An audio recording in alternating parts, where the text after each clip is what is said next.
Meu nome é Jorge, sou um filho amado de Deus me recuperando de ira. Né?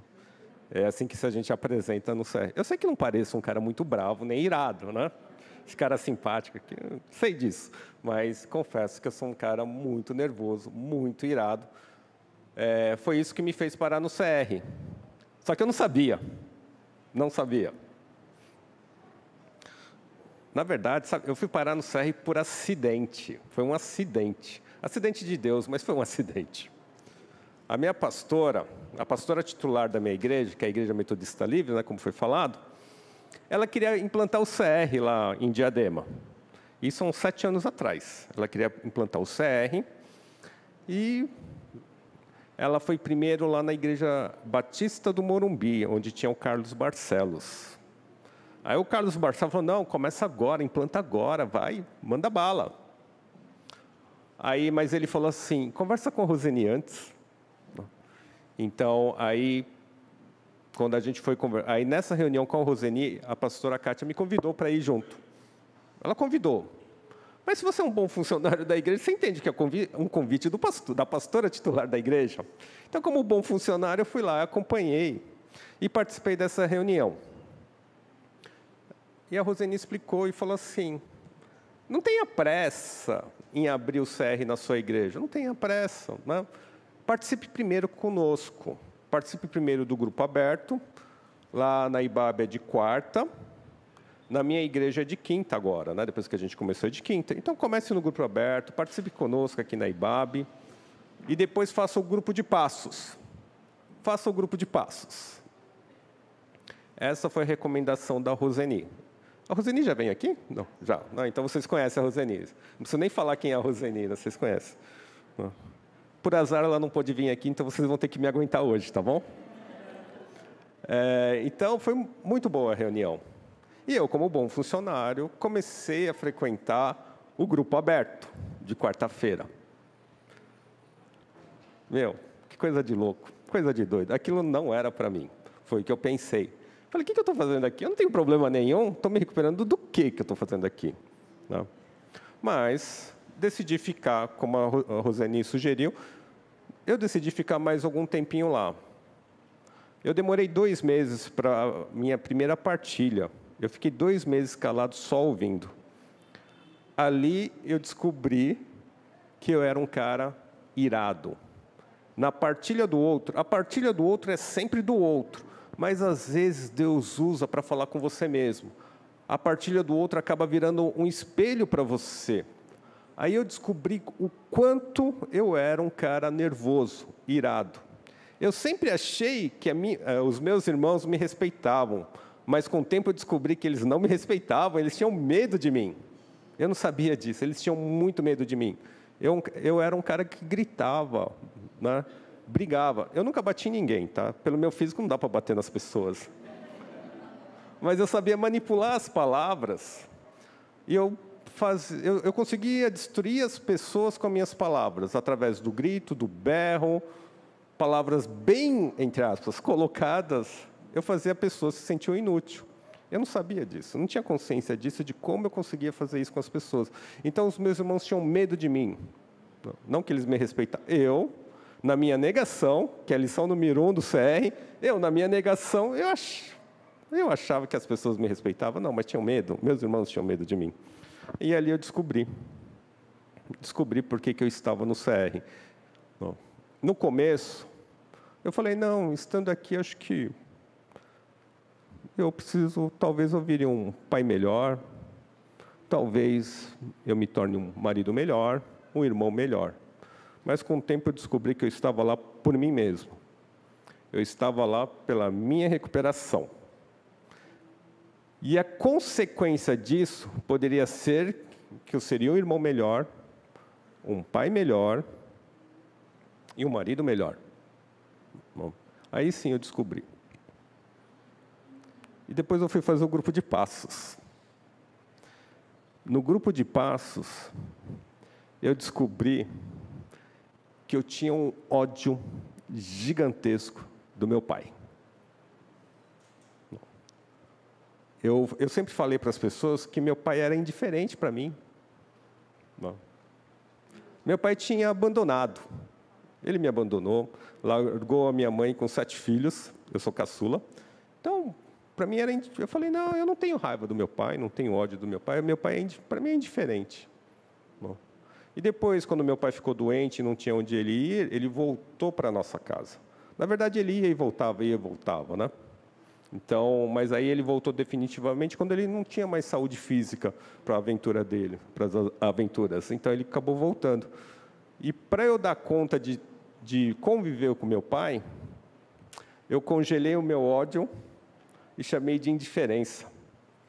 Aí eu descobri que a indiferença era um ódio congelado que eu não dava conta, e isso eu descobri no grupo de passos. Só no grupo de passos eu consegui perdoar o meu pai. Só no grupo de passos. E quando eu fiz o grupo de passos, meu pai já estava morto há 12 anos. Meu pai já estava falecido há 12 anos. E no grupo de passos tem um processo chamado perdão impossível. Perdão impossível. E no perdão impossível eu consegui perdoar o meu pai. Aí eu descobri que fazia 12 anos, ou seja, desde que meu pai foi enterrado, eu nunca tinha visitado o túmulo dele. Olha que estranho, a gente fica na negação, a gente não percebe essas coisas. Então, depois de 12 anos, eu levava a minha mãe, né? Que ela pedia para levar, eu levava a minha mãe, ela ia lá, só que eu percebia que ou eu não descia do carro, ou eu ficava lá andando lá no cemitério, mas não ia no túmulo do meu pai. Bom, e na nossa cultura, há uma importância de a gente ir lá, né, prestar as condolências depois do... Tem na nossa cultura...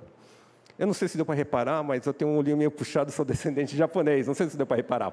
Então, na nossa cultura tem essa de visitar o túmulo depois, tá? Com mais frequência. É uma questão cultural, tá bom? Aí eu reparei, fazia mais de 12 anos que eu não visitava o meu pai lá. E aí eu consegui ir no túmulo do meu pai. Só que eu não fui com a minha mãe, não. Eu fui lá. Não foi sozinho, não. Na verdade, aconteceu várias coincidências e algumas pessoas do Celebrando me acompanharam. Mas foi coincidência de Deus. Aí, quando eu cheguei lá, a primeira coisa que eu fiz foi xingar o meu pai. Eu xinguei tudo que eu podia, eu xinguei. Eu xinguei tudo que eu podia, eu xinguei mesmo, coloquei tudo para fora ali. Tudo que eu podia, eu coloquei. É que está sendo gravado, mas então não vou falar isso. Mas que eu fiquei com vontade de fazer xixi no túmulo do meu pai, eu fiquei com vontade, sim. Tamanha raiva que eu tinha ali. Mas eu não fiz isso, não. Depois que eu falei tudo que eu queria para ele, eu olhei para o túmulo e falei, pai, me perdoa. E comecei a falar do ódio que eu tinha, das revoltas que eu tinha, e consegui pedir. Eu fiz o primeiro perdão impossível no grupo de passos.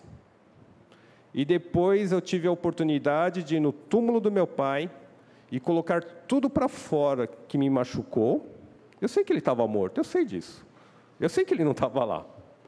Mas eu precisava fazer. Se eu conseguir colocar tudo para fora, toda a raiva, falei tudo que precisava falar e depois eu consegui pedir perdão para ele.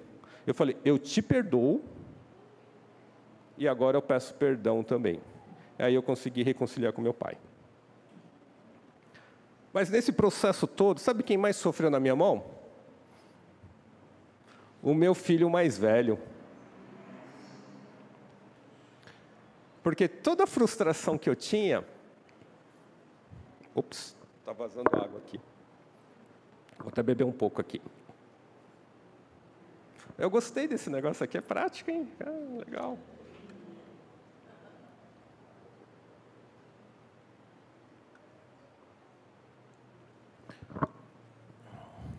Toda essa frustração que eu tive,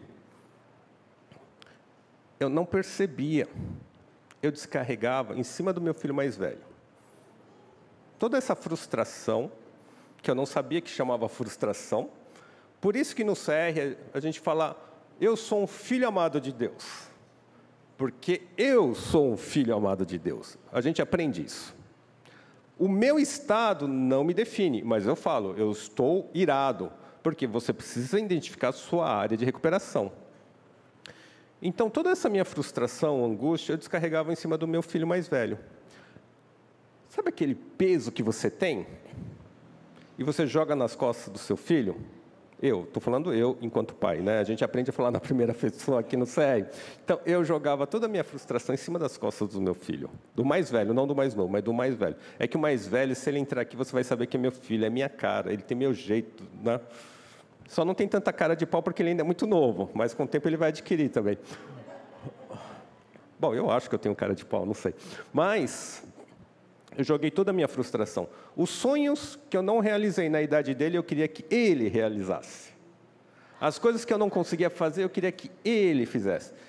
E toda a frustração que eu tinha com meu pai, eu descarregava em cima dele. E comecei a fazer isso. Eu cobrava demais ele, cobrava demais. Eu brigava com ele, eu xingava ele, cobrava assim.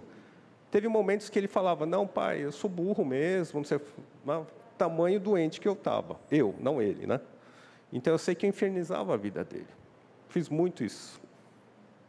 E só depois do CR eu descobri o que eu fiz com ele. Então, hoje eu falo que esse mês de novembro, eu estou 4 anos, eu continuo dando bronca no meu filho. Eu estou 4 anos sem gritar com ele. E quando eu falo gritar, é aquele gritar do o vizinho de cima ouve, eu moro em apartamento, o vizinho de cima ouve, o vizinho de baixo ouve, o vizinho do lado ouve, e o vizinho do outro lado também ouve, e o meu filho se sente a pior pessoa do mundo. Eu manipulo as palavras para fazer isso com ele. Então, hoje eu falo que esse mês completa 4 anos, né, que eu não faço mais isso com meu filho. Faz 4 anos. Esse é o resumo da minha trajetória no CR. Né? Então, faz 4 anos que eu não destruo meu filho com palavras. E hoje, ele está prestando o Enem. Imagino que muitos dos filhos de vocês, esse mês de novembro, para quem tem idade do ensino médio, ou prestaram vestibulinho, ou estão prestando vestibulinho, né, por colégio técnico, ou estão prestando Enem, Unicamp, um vestibular. Né? Então, acho que meu filho está nessa fase agora de prestar o Enem. Ele prestou semana passada. E hoje eu posso falar que o meu diálogo, eu sou muito grato à mãe deles, à minha esposa, que nesse período todo, quem aguentou o tranco foi ela. E hoje eu tenho um diálogo mais aberto com meu filho, devido à minha recuperação e com o apoio dela. E hoje a gente conversa muito mais, a gente tem vamos falar assim, o tema do congresso deste ano do CR foi... Alguém participou aqui? Reconciliação. Eu estou num processo permanente de reconciliando, vou colocar no gerúndio, reconciliando com meu filho. Né? Meu filho está com 17 anos. Né? Eu lembro que quando ele fez 13, 14 anos, eu falei, meu filho, acho que ele estava com 12, 13, por aí. Meu filho, perdoa teu pai. Meus pais nunca me pediram perdão, nunca. Mas eu não preciso repetir, né, o que meus pais fizeram, posso quebrar isso, não é não? Eu pedi perdão para o meu filho, falei, perdoa teu pai está doente, não é você, é o teu pai que está doente, é o teu pai que está em recuperação, então perdoa o teu pai. E leva em conta, ele tinha 12 anos, meu filho mais velho, se não me engano, 12, 13 anos, porque o teu pai também só tem 13 anos, ele está aprendendo a ser pai também. Então, perdoa o teu pai. E, a partir dali, o nosso relacionamento mudou bastante. Ainda bem que ele não está aqui, né? Se ele estivesse aqui, ele podia confirmar ou não, né? Ainda bem que não está, né? Vai que ele não confirma.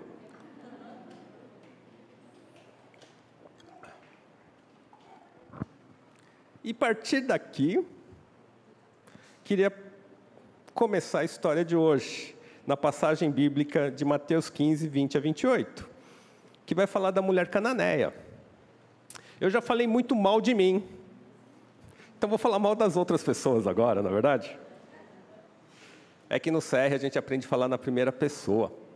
Então eu brinco, né? No CR a gente aprende a falar mal da gente mesmo, né? Mas isso faz parte da recuperação. Bom, cada um tem a sua área de recuperação, cada um sabe aonde pega, não? Cada um sabe. E se você não souber, não tem problema. Isso é com você e com o Espírito Santo. Vocês conhecem essa história da mulher cananeia? Que chega assim para Jesus: Deus, tenha misericórdia de mim. Eu vou compartilhar algumas coisas dessa história que não está na Bíblia, mas eu troquei ideia com algumas mães, tá? Não foi no CR, então não é quebra de partilha, porque no CR a gente não quebra partilha. Então, mas não foi no ambiente do CR, foi uma reunião de mães. E também foi em uma reunião de um curso de acompanhamento pastoral, de aconselhamento pastoral. Tá? Então, eu vou falar o que aconteceu nessas reuniões. De uma terceira reunião, com os adolescentes também. Eu não sei se eu falei também, né? Eu trabalho muito com os adolescentes. Eu não sou, vamos falar assim, responsável pelo Celebrando Teens aqui, né? Eu falo assim que eu estou responsável pelo Celebrando Teens, porque eu sou um filho amado de Deus. Então, eu estou responsável pelo Celebrando Teens Brasil hoje, tá? Então, também converso muito com os adolescentes da minha igreja, do CR IBAB também, lá no CR IBAB, no Celebrando Recuperação IBAB, eu trabalho mais com os adolescentes, eu fico no Celebrando Teens, eu não fico mais com os adultos. E na minha igreja, lá em Diadema, eu fico com os adultos, que eu Celebrando a Recuperação de quinta-feira, tá bom?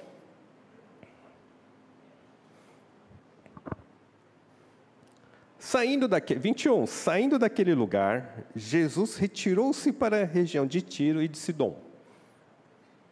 Uma mulher cananeia, natural dali, veio a ele gritando: Senhor, filho de Davi, tem misericórdia de mim. Minha filha está endemoniada e está sofrendo muito. Certo? Confere? E achei estranho, na primeira leitura. A gente sempre acha que a mãe pede misericórdia pela filha, pelos filhos, não é não? Né? Por que essa mãe pede misericórdia para ela e não pela filha? Já pensaram nisso? Não é? Eu, enquanto pai, falei: Deus, tenha misericórdia do meu filho está doente, meu filho está endemoniado, tenha misericórdia do meu filho. Eu não pensei, eu não me via falando: Deus, tenha misericórdia de mim. Não, porque meu filho está doente. Não é não? Faz sentido? Não faz? Não. Pede primeiro por si mesmo?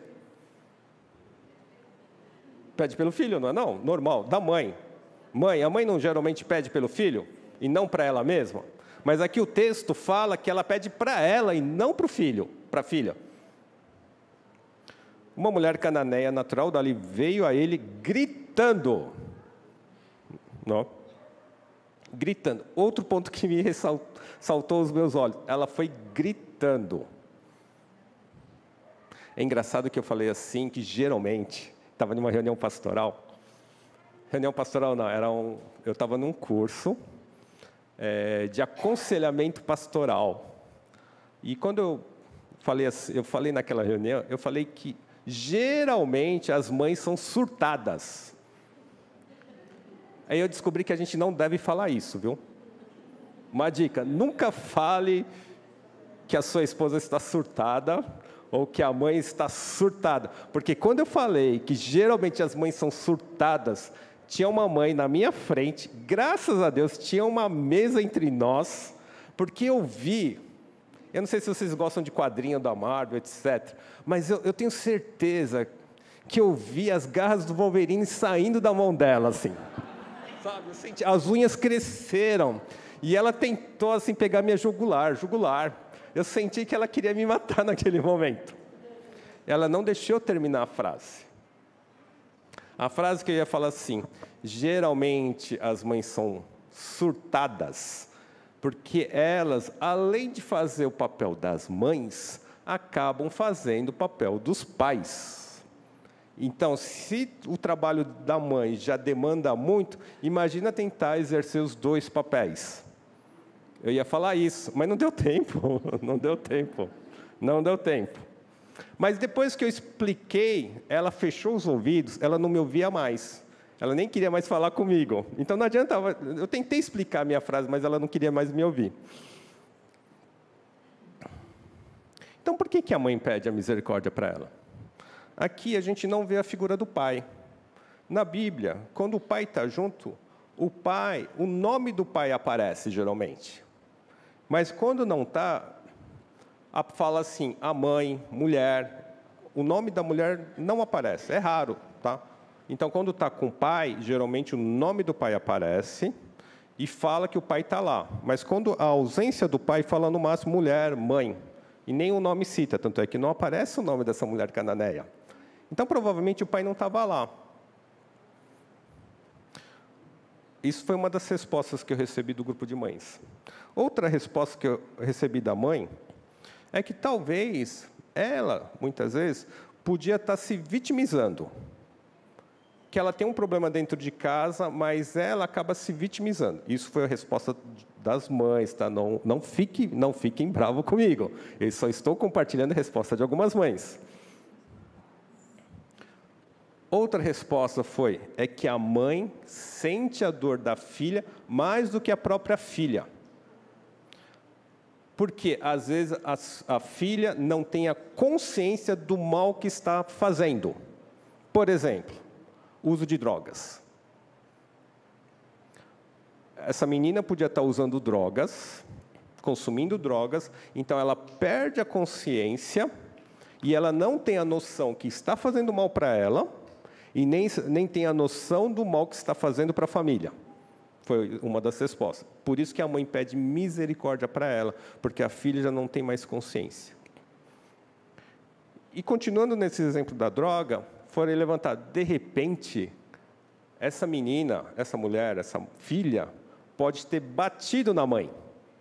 No momento de surto da droga, perdeu o controle e bateu na mãe. Então a mãe está pedindo misericórdia para ela. Não. Aí, diante de todos esses problemas, uma mãe falou, talvez essa mãe está se sentindo insuficiente como mãe. Ou, falhei como mãe. Ou não, inadequada enquanto mãe. Porque ela não está dando conta do recado de ser mãe.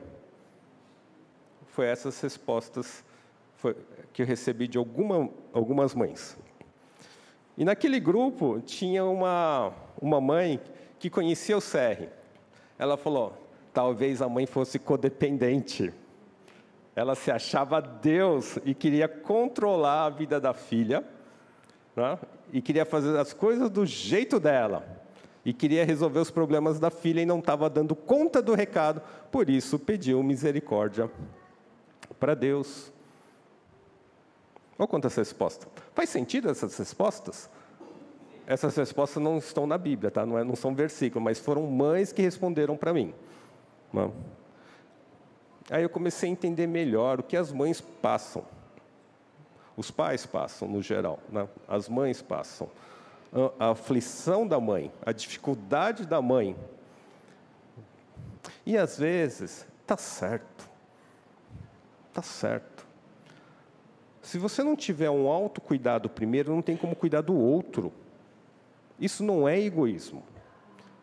Não é? Quando você está no avião, ou você já viu uma propaganda, etc., fala assim, né? A comissária de bordo fala assim, se acontecer alguma coisa aqui no avião e cair a máscara, primeiro coloque em você. Não é isso? Depois você coloca em quem está do seu lado. Porque se você não colocar primeiro em você, você pode desmaiar. Se você desmaiar, você não se ajuda, não ajuda o outro.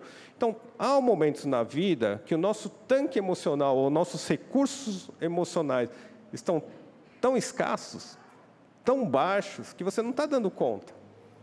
Então, você precisa ter um autocuidado também. Buscar ajuda para você. Bom? Muitas vezes eu conheço algumas pessoas que vão para o CR e falam, não, eu estou aqui porque eu estou acompanhando meu amigo, estou aqui porque eu estou acompanhando meu filho, estou aqui...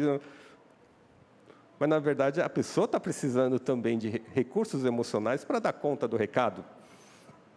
Então, isso não é egoísmo.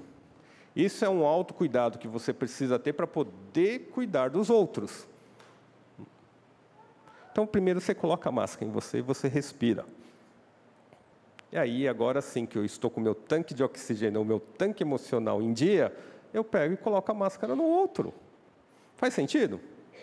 Então, ela pede misericórdia. Eu não sei quais são os problemas que ela estava passando, porque aqui não fala, só fala que está endemoniado.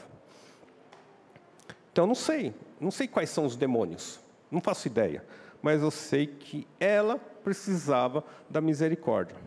Só que ela chega gritando, porque às vezes a gente também está surtado, às vezes a gente perde o controle, e a gente grita, mas grita com toda a força. Versículo 23, mas Jesus não lhe respondeu palavras. Jesus ficou em silêncio. Então seus discípulos aproximaram dele e pediram, manda embora, pois vem gritando atrás de nós. Não é não? Essa é a resposta, é isso? Mas Jesus não lhe respondeu palavra, então seus discípulos se aproximaram dele e pediram, manda embora, pois vem gritando atrás de nós. Jesus parecia tão indiferente, não? Não parece indiferente? Você chega, Deus, tenha misericórdia de mim. Deus, olha para mim, Jesus, olha para mim. E Jesus não fala nada. Você já se sentiu assim nesse vácuo? Você se sentiu cancelado por Jesus? Sentiu esse vácuo? Você vai cumprimentar a pessoa passa reto, você fica ali no vácuo ali? Já se sentiu assim? Não, parece, né? Que insensibilidade de Jesus, não é não? Não parece? Mas eu pensei diferente aqui. Mas Jesus não lhe respondeu palavras. A mulher chegou gritando, desesperada. O que Jesus fez, ele não disse nada, porque ele ouviu essa mulher. Quantas vezes você está desesperado, quer falar com alguém e ninguém te ouve? Porque antes de você conseguir terminar a sua frase, alguém já te dá um versículo, alguém já te dá uma solução. Eu já passei por isso, minha irmã. Eu já passei por isso, meu irmão. Eu sei como você pode sair dessa. Não, meu irmão, tu é crente, meu irmão. Você não pode falar essas coisas. Repreendido em nome do Senhor. E nem te ouve. Ah, não, irmão, isso aí é demais. Vamos lá no gabinete pastoral. Foi isso que os discípulos falaram. Manda embora. Os discípulos falaram para Jesus, manda embora, pois vem gritando atrás de nós. Os discípulos mandaram, quer dizer, os discípulos estão pautando o que Jesus deveria fazer. Os discípulos não perguntaram que Jesus, eles não perguntaram para Jesus, Jesus, o que é que o Senhor quer que eu faça com essa mulher? Como podemos ajudar essa mulher? Não, eles não perguntaram o que Jesus queria que fizesse. Pelo contrário, eles pautaram o que Jesus deveria fazer. Jesus, manda embora essa mulher. Repararam? Às vezes a gente está procurando ajuda e as pessoas que nos ouvem nem perguntam para Jesus como podemos ajudar essas pessoas, mas simplesmente, Jesus, manda embora. Não é não? Se Jesus não falou nada, porque Jesus estava ouvindo, eu não tenho dúvida disso. Às vezes Jesus fica no silêncio porque Ele está ouvindo as suas demandas. Porque Jesus, Ele te ouve. E no CR, no grupo de apoio ou no grupo de passo, uma das coisas que eu aprendi e que valorizo muito é ouvir as pessoas, ouvir com qualidade e estar presente no ouvir as pessoas. Eu dedico tempo para ouvir aquelas pessoas. É um ouvir de qualidade. Eu posso até julgar o que estou ouvindo, mas eu não condeno essa pessoa. Eu falo julgar no sentido de discernir para poder ajudar, se for o caso. De dar o apoio. Eu ouço cada palavra que está sendo falado. Posso não concordar, mas não vou condenar. Estou ouvindo a demanda dessa pessoa. Estou ouvindo porque meu irmão votou no Bolsonaro. Estou ouvindo porque meu irmão votou no Lula. não simplesmente invalidando o voto do outro. Eu consigo ouvir porque o outro escolheu um candidato diferente do meu, por exemplo. É só um exemplo mais atual. Mas eu consigo ouvir sem condená-lo. Entender que atrás de alguma coisa, de uma reclamação, existe uma demanda honesta. E se não for honesta para todos, pelo menos é honesta para essa pessoa. E aí a gente ouve com carinho para entender e não condenar e mandar embora. Os discípulos queriam mandar essa mulher embora, e ainda em nome de Jesus. Porque ainda fala, Jesus, manda essa mulher embora. Eu imagino que Jesus deve ter ficado irritado com esses discípulos. Não? E acho que Jesus usou essa oportunidade também para falar com os próprios discípulos, não com essa mulher. Eu confesso, muito tempo da minha vida, eu também me recuperei de religiosidade no CR. Eu posso falar que durante muito tempo eu fui mais religioso do que cristão. E eu tentava pautar o que Jesus devia fazer na vida dos meus irmãos. Então eu entendo os discípulos. Bom. Resposta interessante de Jesus, 24. Ele respondeu, eu fui enviado apenas às ovelhas perdidas de Israel.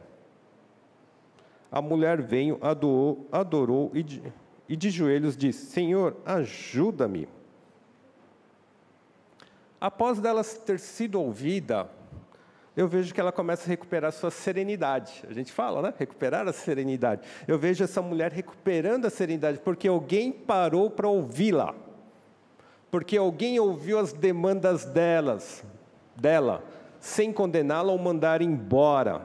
Ela foi acolhida. Ela começa a recuperar a serenidade. Agora sim, ela não grita mais. Ela se ajoelha diante do Senhor. Ajuda-me. Como é bom sentir-se ouvida, não é não? Alguém me ouviu. Alguém está me ouvindo. Estou sendo ouvido. Estou sendo compreendido. Senhor, ajuda-me. Eu chego gritando, pedindo socorro. Agora não. Agora eu estou de joelhos diante do Senhor. Ajuda-me, Senhor. E ele respondeu, não é certo tirar o pão dos filhos e lançá-los aos cachorrinhos. Quando fala cachorrinho, não é esse petzinho lindo que você tem na sua casa, depois você vai lá no pet shop e faz aquela. Não é. Esse aqui é cachorro de rua. Na minha época, tinha uma raça de cachorro chamado vira-lata. Não sei se vocês conhecem. Eu não sei porque chamavam ele de vira-lata, porque ele não virava lata, ele furava saquinho. Não, devia ser fura saquinho, mas chamava vira-lata. Esse cachorro que Jesus está falando, nossa, se fosse hoje em dia, acho que Jesus ia ser lacrado, não ia não? Ia ser cancelado e lacrado, se fosse hoje em dia. Se Jesus chamasse alguém de cachorrinho hoje, né? Cachorro de rua ia ser lacrado. Mas Jesus fala, eu não vim aqui para vocês, eu não vim para os cachorros. Olha o que Jesus fala para essa mulher. Não é certo tirar o pão dos filhos e lançar os cachorrinhos. Jesus está chamando os filhos a filha dessa mulher de cachorrinho. Meu, que agressão, não? Mas, na verdade, no costume daquela época, não adianta olhar com os nossos olhos aqui, tá? A gente precisa olhar com os olhos daquela época. Naquela época, era comum um rabino, no caso de Jesus era considerado um rabino, no olhar daquela época, é fazer debates, é conversar. E para o nosso olhar parece uma conversa agressiva, mas o debate, a forma de construir conhecimento naquela época é através desses debates. Os rabinos debatiam muito. É só você ver o Novo Testamento, quanto debate Jesus participou, não é não? Então, o debate era uma forma de conhecimento ali. Mas olha a resposta dessa mulher. Disse ela, porém, sim, Senhor, mas até os cachorrinhos comem das migalhas que caem da mesa dos seus donos. Então, a mulher, agora que recuperou a sua serenidade, sentiu-se acolhida, sentiu-se ouvida, ela começa a entrar no debate com o Senhor. Eu falo que muitas vezes as nossas demandas são tão altas que não adianta você levar para o seu marido ou para a sua esposa. Às vezes ela não vai aguentar, nem ele vai aguentar. Então a gente leva para Jesus Cristo. Tem demandas que a nossa família não aguenta. Tem algumas recuperações que eu sei que minha família não vai dar conta. Então eu levo para Jesus Cristo e começo a conversar com Jesus Cristo. Essa mulher tem essa ousadia de levar realmente, colocar para fora tudo que ela está sentindo e começa um diálogo com Jesus Cristo. Converse com Jesus, coloque para Jesus, não tenha medo, Ele está lá para te acolher. Foi por isso que eu consegui xingar muito meu pai. Eu consegui colocar as coisas para fora, porque eu sabia que Jesus ia me acolher nas minhas demandas.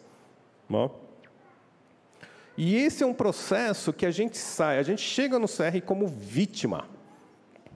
Você pode escolher 2 caminhos. Você continuar se vitimizando, porque vitimizar-se tem as suas vantagens. As pessoas ficam olhando para você, as pessoas querem cuidar de você, tem as suas comodidades, você ficar se vitimizando. Mas essa mulher escolheu um outro caminho. Ela chegou vítima. Não sei se ela apanhou da filha, mas ela chegou vítima e escolheu o caminho da recuperação. Ela virou sobrevivente, ela sobreviveu, e depois ela virou um celebrante. Faz sentido? Ela foi para um outro caminho, por isso ela começa a sair desse buraco e começa a dialogar com Jesus Cristo, na serenidade. Ela fica... Como a gente fala, ela está madura espiritualmente, ou ela encontrou um caminho do amadurecimento. Sair do vitimismo para o amadurecimento espiritual, numa caminhada de recuperação na direção de Cristo. No fundo, é isso que o CR faz. Nós caminhamos em direção a Cristo, trabalhando os nossos traumas, os nossos defeitos de caráter, as nossas dificuldades.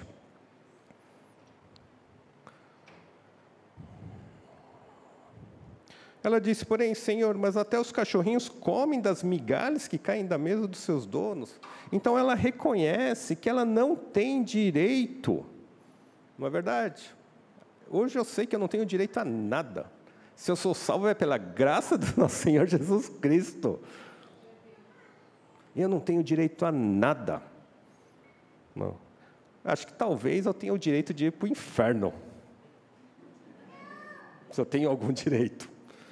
Mas pela graça de Cristo, que eu não mereço, eu sou salvo.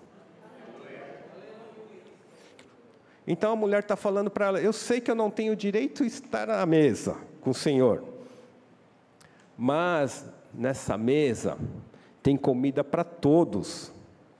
Eu preciso de uma pequena porção dessa comida. É isso que ela está falando para Jesus. Uma mudança, uma mulher que chega chegando, gritando. Agora não. Está de joelhos diante do Senhor e pedindo. E ela meio que está falando também assim, por favor, dê-me aquilo que eu não tenho direito e não mereço, com base na sua bondade e amor. Na caminhada do CR, mais do que falar de nós mesmos, pelas nossas recuperações, o que a gente fala e demonstra, o que o amor de Jesus Cristo e o que Ele fez e faz por nós. É isso que eu sei. A minha recuperação depende de mim e do Senhor, mas estou falando muito mais a obra que o Senhor tem feito na minha vida. Não pelas minhas forças, mas pela graça do Senhor. Eu sei que eu não tenho direito de estar à mesa, mas pela graça dEle, pelo amor que Ele tem por mim, eu posso estar à mesa, junto com Ele, e caminhando com Ele, não porque eu mereço, mas pela graça dEle. 28, Jesus respondeu, mulher, grande é a sua fé. Seja conforme você deseja. E naquele mesmo instante, a sua filha foi curada. Depois que essa mulher recupera, amadurece, Jesus não fala para ela, a sua filha está curada. Não é não? Jesus fala, mulher, grande é sua fé. seja conforme você deseja. Jesus não falou que a filha foi curada ou o demônio saiu. Não, seja conforme você deseja. E naquele mesmo instante sua filha foi curada. Você viu a mudança da atitude dessa mulher, o crescimento dessa mulher? Se Jesus falasse assim, seja feita a tua vontade, eu ia falar o número da Mega Sena de Natal. Ainda bem que Jesus não falou comigo, né? Falou com a mulher. Está vendo? A mudança de atitude, de uma caminhada dentro do CR, do Celebrando. Essa história dessa mulher, eu falo que é de uma mulher cananeia, mas ela é muito parecida com a minha história em relação à minha família também. Da minha recuperação. Lembra que eu falei que tinha um outro grupo que eu perguntei? Foi com os adolescentes. Eu perguntei para ele, como que vocês entendem essa história? Aí teve uma adolescente, uma menina, ela falou assim, às vezes, só para encher o meu saco, eles me chamam de tio. Tio, é o seguinte, o que minha mãe chama de demônio, que eu estou com demônio, para mim não é demônio não. Então também tem essa diferença. Muitas vezes, tem coisas que a gente acha que nossos filhos estão endemoniados. Mas para elas não são demônios. Talvez seja uma questão da nossa visão que a gente não está compreendendo. Por isso que eu falo que o meu relacionamento com o meu filho está melhorando, porque eu estou aprendendo a ouvir o meu filho. Antes eu falava, sai daqui meu filho, é assim e acabou. Agora eu estou aprendendo a ouvir o meu filho, entender as demandas dele. Antes, o que eu chamava de demônio na vida do meu filho, hoje eu sei que não é tão demônio assim. Mas para os seus filhos, eu convido que ele participe do Celebrando Teens, porque lá ele vai tratar dos seus demônios, e não dos seus demônios, dos demônios deles. E no CR adulto, você trata dos seus demônios. Amém? Faz sentido? Vamos orar? Pai, agradeço por esse dia, agradeço por esse momento, muito obrigado para tua comunidade aqui, ó Pai, que o Senhor continue abençoando essa igreja, que o Senhor continue abençoando os pastores dessa igreja, a liderança, ó Pai, que o Senhor, ó Pai, através dos teus filhos amados aqui desta igreja, transforme este bairro, ó Pai. Que o Senhor, através da liderança do CR, ó Pai, transforme a vida, ó Pai, de cada irmão e irmã que estão precisando ser ouvidos, estão precisando ser acolhidos, ó Pai. Que o Senhor use o CR para acolher, ó Pai, cada irmão, cada irmã que precisa, ó Pai, neste momento, ó Pai. Que o Senhor, ó Pai, continue, ó Pai, abençoando os líderes, cuidando, que a sua bondosa mão guarde a mente e o coração deles, ó Pai, nesta jornada da recuperação, ó Pai. Que o Senhor continue, ó Pai, abençoando. E peço também pelos nossos queridos filhos e filhas, que são também filhos e filhas amadas, ó Pai. Aqueles que já estão trabalhando, aqueles que já estão no mercado, já estão caminhando nessa vida, ó Pai, no sustento. Peço também pelos aqueles jovens que hoje estão prestando vestibular também, ó Pai, que estão tomando essa decisão de qual curso escolher também, ó Pai, que o Senhor possa estar acalmando o coração deles, ó Pai, que o Senhor possa estar tirando toda a ansiedade, ó Pai, que a Tua bondosa mão possa sustentá-lo, guardando a mente e o coração, tirando toda a preocupação e ansiedade, que eles possam fazer a prova na Tua paz e na Tua alegria, ó Pai. Assim como os pais no qual o Senhor colocou responsável por cada criança, ó Pai. Sou muito grato, ó Pai, por o Senhor ter confiado os meus filhos para mim. Assim como o Senhor tem confiado os teus filhos para os pais aqui, ó Pai. Então, que o Senhor nos ajude, ó Pai, nessa difícil caminhada de educar os teus filhos nos teus caminhos, ó Pai, que eles possam viver os sonhos que o Senhor preparou para eles, e não os meus sonhos frustrados que eu não consegui cumprir, ó Pai. Então, que eles caminhem nos teus passos, que eles cumpram o que o Senhor tem para eles, o que o Senhor tem sonhado para eles, ó Pai. Então eu agradeço por tudo que o Senhor tem feito, ó Pai. Que o Senhor continue nos acompanhando, ó Pai. Em nome do teu amado Filho Jesus. Amém.